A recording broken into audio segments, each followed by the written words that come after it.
Hello दोस्तों इस video में हम लोग जो प्राइमरी का बीपीएससी टीचर वाला जो एग्ज़ाम हुआ था TRE 2.0, अब उसके साइंस के क्वेश्चन को देखेंगे और क्वेश्चन को एक एक क्वेश्चन को करेंगे भी और एक एक क्वेश्चन को देखते हुए हम लोग समझेंगे कि किस बुक से पूछा गया है। तो चलिए शुरुआत करते हैं और एक एक क्वेश्चन को देखते हैं।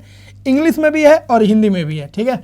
तो इंग्लिश वाले इंग्लिश में देख लेंगे और हिंदी वाले हिंदी में देख लेंगे, ठीक है। तो चलिए शुरुआत करते हैं और क्वेश्चन को देखते हैं। पूरा क्वेश्चन देखिएगा तो पूरा का पूरा क्वेश्चन जो है आपका एक दो अगर हटा दे तो पूरा NCERT से ही पूछा गया है। और पूरा कहाँ तक ये क्वेश्चन पूछा गया, 6 क्लास से लेकर 8 क्लास तक, ठीक है। ज़्यादातर 8 क्लास का आपको मिलेगा। तो चलिए शुरुआत करते हैं और देखते हैं क्वेश्चन को किस टाइप का क्वेश्चन पूछा गया है।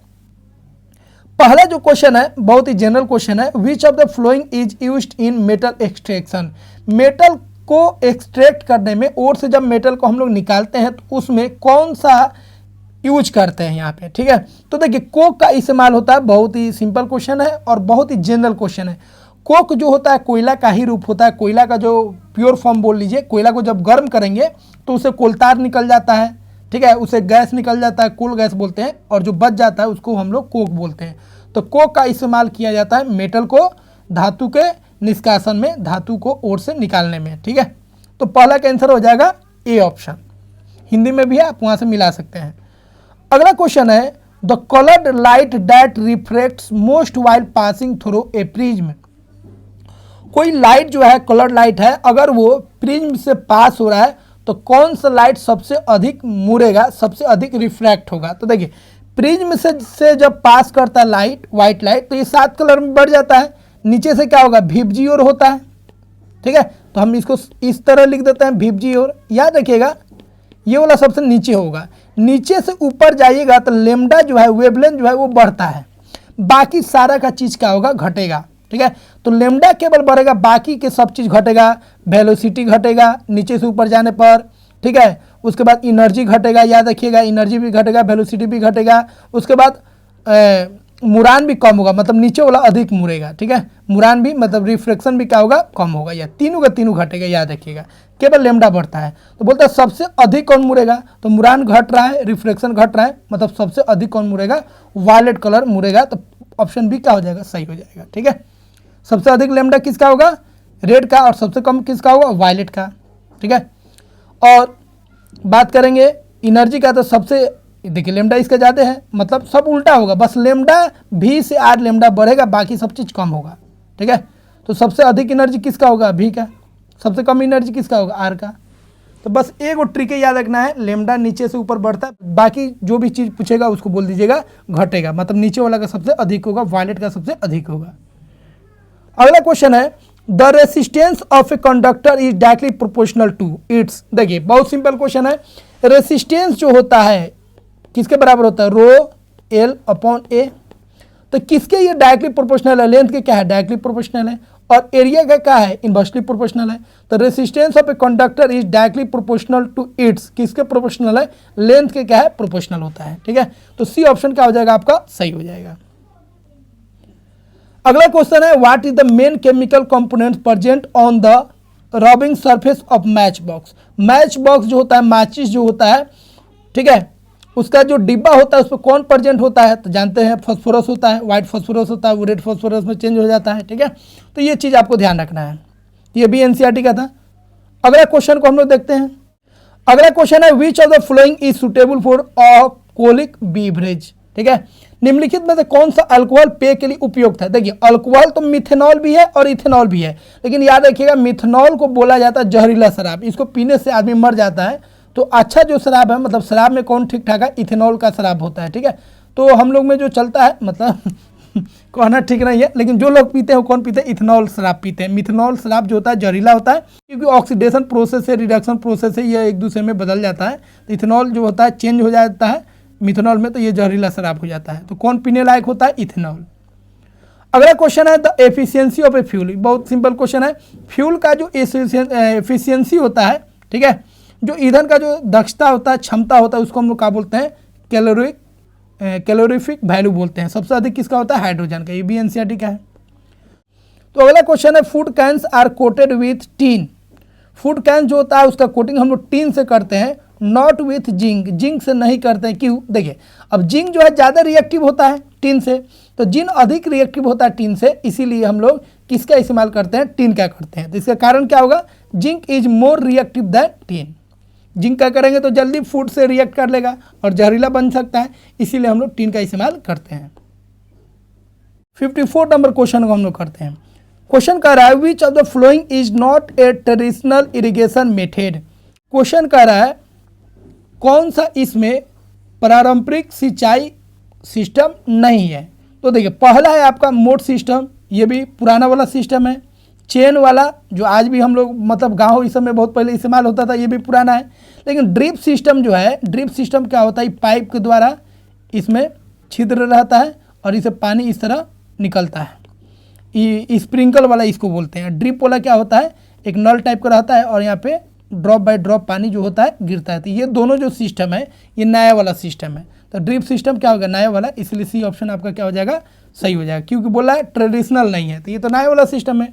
ट्रेडिशनल कौन है? खंदक प्रणाली है, चेन वाला है। ड्रिप प्रणाली जो है नया वाला है, या छिड़काव वाला जो है स्प्रिंकल वाला वो भी नया सिस्टम है। तो सी ऑप्शन क्या हो जाएगा? सही हो जाएगा। अगला क्वेश्चन है the number of sex chromosomes in a human kidney cell is. ये भी देखिए थोड़ा नया टाइप का क्वेश्चन है, लेकिन इसको याद रखिएगा ह्यूमन किडनी सेल जो होता है उसमें क्रोमोसोम्स की संख्या कितना होता है? 1 पेयर। अगला क्वेश्चन है the hearing range of human ear. Human ear जो होता है उसका सुनने का क्षमता कितना होता है? सिंपल क्वेश्चन है, 20 हर्ट्ज से लेकर 20,000 हर्ट्ज। ये भी एनसीईआरटी का है। अगला है which of the flowing has the highest energy. आपको अभी बता चुके हैं, भी से ऊपर बढ़िएगा, VIBGYOR, तो लेमडा बढ़ रहा है, बाकी चीज क्या होगा? घटेगा।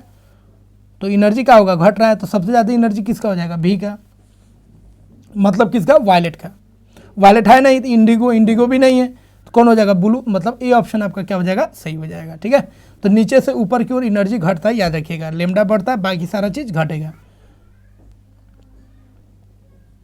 अगला क्वेश्चन है which substance is use for making pencil lead. Pencil lead बनाने में किसका इस्तेमाल होता है? एकदम सिंपल क्वेश्चन, क्या हो जाएगा? ग्रेफाइट हो जाएगा। अगला क्वेश्चन है a ray of light is incident at an angle of 30 degree. एक लाइट जो है इंसिडेंट कर रहा है 30 डिग्री, किस पर? मिरर पर। नॉर्मल के साथ नहीं, याद रखिएगा, मिरर के पर। The angle between normal and reflected ray, normal और रिफ्लेक्टेड रे के बीच में कितना एंगल बनेगा? ठीक है, तो एक लाइट है, लाइट जो है पड़ रहा है, इंसिडेंट रे है, कितना एंगल बना रहा है मिरर के साथ? 30 डिग्री। तो ये हो गया आपका 30 डिग्री। ठीक है, अब ये रिफ्लेक्ट होगा, तो रिफ्लेक्ट होगा तो इधर भी कितना बनाएगा? 30। अब बोला नॉर्मल के साथ जो है एंगल कितना बनाइए? ये रिफ्लेक्टेड रहे, तो ये 30 है। नॉर्मल के साथ कितना होता है? पूरा 90 होता है, तो ये कितना हो जाएगा? 60। तो रिफ्लेक्टेड रे जो है नॉर्मल के साथ कितना एंगल बनाएगा? 60 बनाएगा, याद रखिएगा। अधिकतर क्वेश्चन में वो नॉर्मल के साथ एंगल देता है, लेकिन ये नॉर्मल के साथ एंगल नहीं दे रहा है, ये मिरर के साथ एंगल दे रहा है। ठीक है, दर्पण के साथ। तो कौन हो जाएगा? 59 का बी ऑप्शन सही हो जाएगा। अगला क्वेश्चन है the contraction and expansion movement of the walls of the food pipe. Food pipe का जो फूड पाइप होता है जिससे खाना अंदर जाता है, वो कॉन्ट्रैक्ट करता है, सिकुड़ता है, फैलता है, उसको हम लोग क्या बोलते हैं? बहुत सिंपल क्वेश्चन है, उसको हम लोग बोलते हैं पेरिस्टाल्टिक मूवमेंट। ठीक है, तो ये हो जाएगा आपका। हिंदी में उसको, हिंदी थोड़ा फेमस वर्ड नहीं है, क्रमा कुंचन बोलते हैं उसको। ठीक है, अगला क्वेश्चन है which parts of the brain control blood pressure. अब देखिए ये थोड़ा सा क्वेश्चन सिंपल है, बट ऑप्शन देखिए थोड़ा सा टेढ़ा मेढ़ा है, लेकिन कैसे आप पहचानेंगे?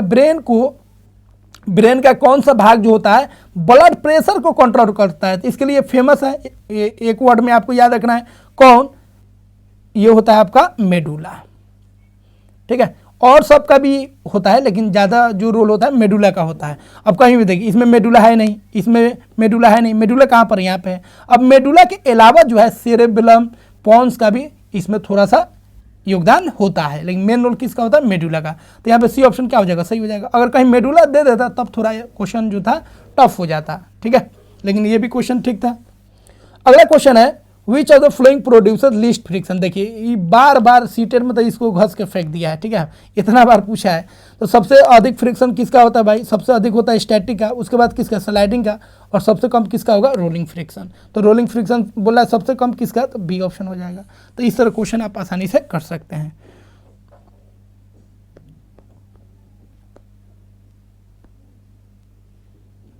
ठीक है, तो इधर हिंदी में भी है। तो दोस्तों आशा करते हैं आपको समझ में आ गया होगा। तो याद रखिए ये जितना भी 16 क्वेश्चन यहाँ पे साइंस में पूछा था पीआरटी में प्राइमरी में जो बीपीएससी टीआरई 2 का हुआ था, उसमें मान के चलिए 14 क्वेश्चन, पूरा ये क्वेश्चन हम 6 to 8 एनसीईआरटी बनाए हैं, इसीलिए हम कह रहे हैं ये 14 क्वेश्चन यहाँ पे आपको डिटो एनसीईआरटी से पूछा गया है। और जो भी क्वेश्चन देखना है सबका पैटर्न एनसीईआरटी वाला है। यहाँ पे आपको जो है वन लाइनर बहुत कम काम करेगा, इसलिए आप एनसीईआरटी 6 to 8 कम से कम आप पढ़ लीजिए और 9-10 भी कोशिश कीजिए पढ़ने के लिए, ठीक है। तो 6 to 8 हम ऑलरेडी इस चैनल पे दे दिए, वहाँ से आप उसको देख लीजिए, वन लाइनर के ही फॉर्म में, मतलब थोड़ा सा क्वेश्चन टाइप का आंसर टाइप का बना है। और 6 to 8 अगर आप पढ़ लेते हैं और बोलिएगा तो 9-10 का भी हम, ठीक है, उसी टाइप का बना देंगे जिसको आप आसानी से समझ सकते हैं। क्वेश्चन है और उसके आंसर नीचे जो है आंसर है, तो क्वेश्चन और आंसर के फॉर्म में हम बनाए ताकि चीज़ों को आपको समझ में आ जाए। और पूरा लाइन बाय लाइन बना है पूरा एनसीईआरटी का, ठीक है, बहुत आसानी से आपको समझ में आ जाएगा। एक बार दो बार पढ़ेगा पूरा क्लियर हो जाएगा। तो डिस्क्रिप्शन में लिंक दिया गया, वहाँ से आप एनसीईआरटी पढ़िए। और अगर आप 6 to 8 कंप्लीट कर लीजिएगा, अच्छा लगेगा तो बोलिएगा तो 9-10 का भी हम बना देंगे, ठीक है। तो 6 to 8 तो कंप्लीट ही रखना है और कोशिश करना है कि 9-10 भी साइंस आप कंप्लीट कर ले, ठीक है। तो दोस्तों आशा करते हैं यह वीडियो आपको काफ़ी अच्छा लगा होगा। कल के वीडियो में हम लोग मैथ के क्वेश्चन को करेंगे, 16 क्वेश्चन मैथ से भी पूछे गए थे। मिलते हैं दोस्तों अगले वीडियो में। जय हिंद दोस्तों।